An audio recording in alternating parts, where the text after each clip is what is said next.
Rusty Lake Hotel is a Flash-based puzzle game released in early 2016 on Steam, Google Play, and the App Store, among other services. It was developed by the mutually named Team Rusty Lake, a small Amsterdam-based studio made up of two people simply named Robin and Martin.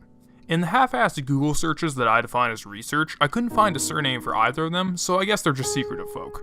Rusty Lake the studio also created a series of free puzzle games called Cube Escape, which Rusty Lake Hotel is also apparently a part of.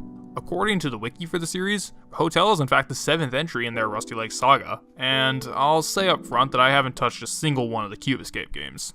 If this is something that makes me less qualified to review this game, then apologies are in advance. Despite what the game is described as, Rusty Lake Hotel really isn't much of a point-and-click adventure game. It's a raw puzzle game through and through.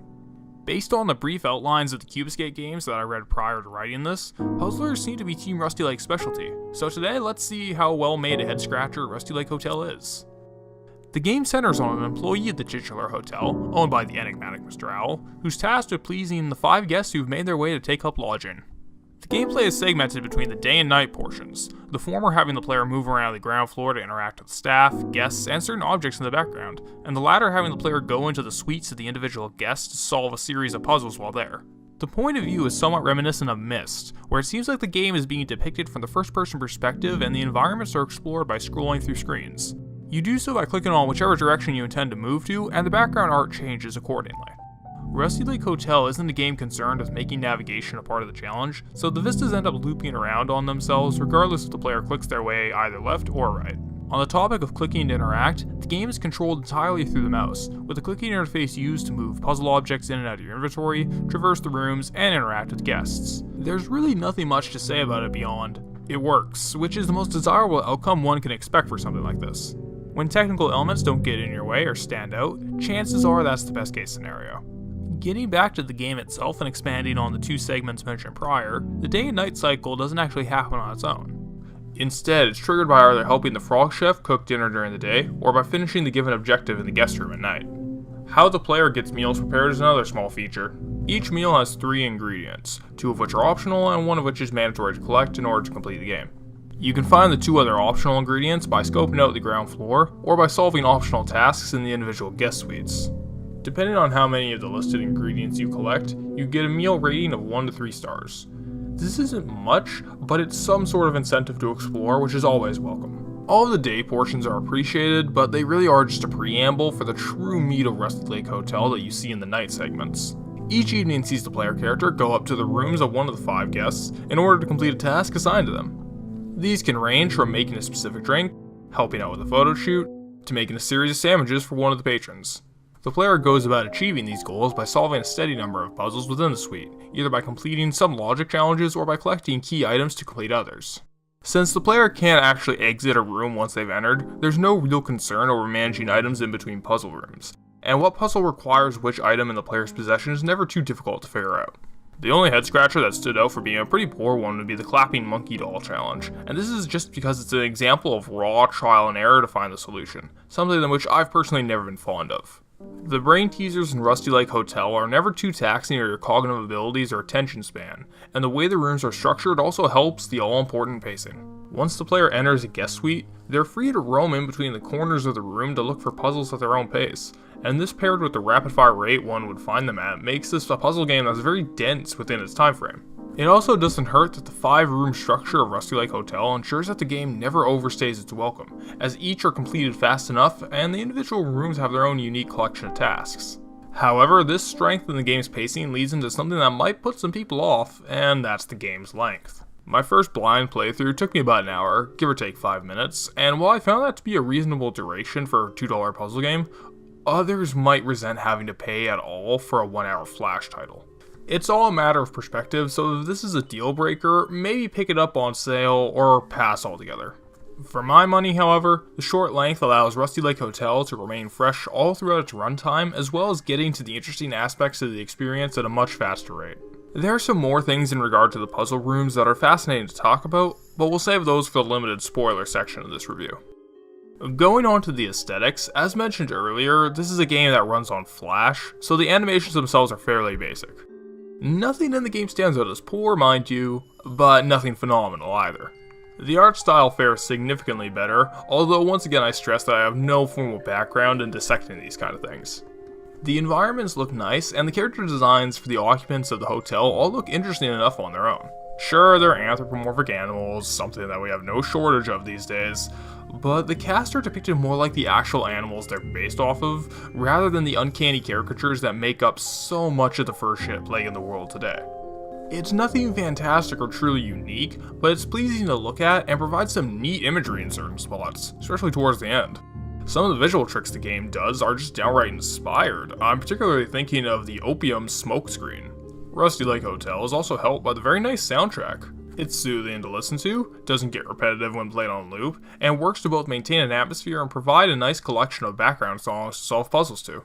A special mention goes to my favorite track, the one that plays during the Mr. Deer puzzle room. It sounds like the kind of piece you'd hear in an older survival horror game, specifically out of the original Resident Evil. A touch less successful than the music is the general sound design, which sounds to be mostly made up of public domain audio clips. It's not very distracting to hear, in fact I kinda get a kick out of hearing the same stock door noises used in the KCET Silent Hill games here. But what's somewhat distracting is how the audio clips seem to be of a lower audio quality when compared to the soundtrack. I can't really put my finger on it, but they sound as if they're hollow, if that makes any sense. It's not just the sound effects either, because the limited voice acting present in Rusty Lake Hotel also has the same hollow echo to it, or at least it did through my headset. Don't misunderstand me, the performance of Mr. Owl, the only voiced character in the game, is just fine. It's just that the recording quality itself sounds somewhat off. It's also odd to have such limited voice work in general, because Mr. Owl only has voice lines at the very beginning and at the very end of the game, with no other character having spoken dialogue. I get the sense that this is because Mr. Owl is the most important character from a narrative point of view, but even that's just an assumption on my part. Hey, this is the spoiler section of the review, so you're just gonna want to skip to the timestamp on the video screen right now to get to the closing thoughts, or you can just not watch, it's your choice. We may as well briefly discuss the story in Rusty Lake Hotel, because unfortunately I don't really have much to say on it. As said in the introduction, this game is the 7th entry into the Team Rusty Lake saga, first made up of the 6 Cube Escape games. Now, I've never played the games, and based on the vaguely delivered narrative of this one, it seems like going through those might be necessary to get the full scope of the story here. I'll definitely be checking out the full catalog at a later date, but for the time being we can't go over the details in Rusty Lake Hotel with any sort of genuine knowledge of the source material.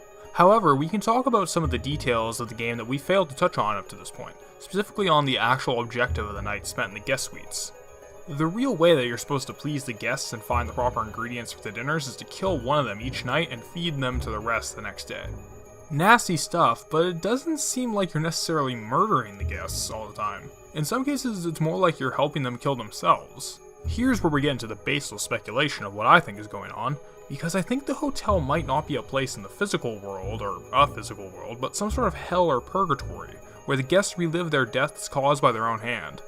For instance, Mr. Deer asked for a Bloody Mary made from a specific recipe including poison, so he could have killed himself through a poisoned drink in his former life. Miss Pigeon was electrocuted while in the bathtub, and a fairly well-known way to off oneself in real life is by dropping a wall-plugged electronic into a filled bathtub while you're inside. The other 3 guests have more details about them in written notes you can find in their rooms, although the prior 2 may have had the same notes that I simply missed. Mr. Rabbit was a stage magician, and he dies by having swords stuck through a box as he stands inside. Based on this line of thinking, he probably died during a stage accident of some sort. Miss Pheasant was an actress, and judging by how the listing of her performance mentioned that she was playing 3 different roles in the same theoretical play, she was probably overworked and under a lot of stress, with her possible suicide, paralyzing death being the most on the nose. After handing her a gun, she asks the player to take one last photo of her, and upon doing so, shoots herself. That one was fairly obvious, but Mr. Boar's self-inflicted death is a touch more abstract. He dies by lying back on his lounger and having the player drop an axe on top of his head. This one is the most blatant murder out of the 5, but even then there might be some vague justification for it. As we learn through a note, and see through the puzzle of giving him a pipe of opium to smoke, Mr. Boar was a bit of a junkie who was offered the chance to come to the hotel by Mr. Owl himself for a bit of detox. Considering that one of the puzzle solutions is giving him a poop sandwich, an action that can be repeated indefinitely, it's fair to assume that Mr. Boar is a slothful glutton who overindulged in such vices as opioids. He probably died of an overdose of some sort, his avarice finally catching up with him, the axe finally dropping. Once again, this could be, and probably is, all absolute horseshit. What is nice is that Rusty Lake Hotel doesn't bog down its gameplay by forcing cinematics down the player's throat very often, instead leaving the ambiguous events in the background and letting the actual puzzles and odd atmosphere of the whole thing take up the spotlight. Rusty Lake Hotel is a decent little puzzle game accompanied by a solid soundtrack, nice art direction, and a surreal vibe given off by the subdued storytelling and the odd turn of events in the game. The game bleeds style, and that alone makes me want to revisit Cube Escape and the other Rusty Lake games that followed, being Roots and the recently released Paradise.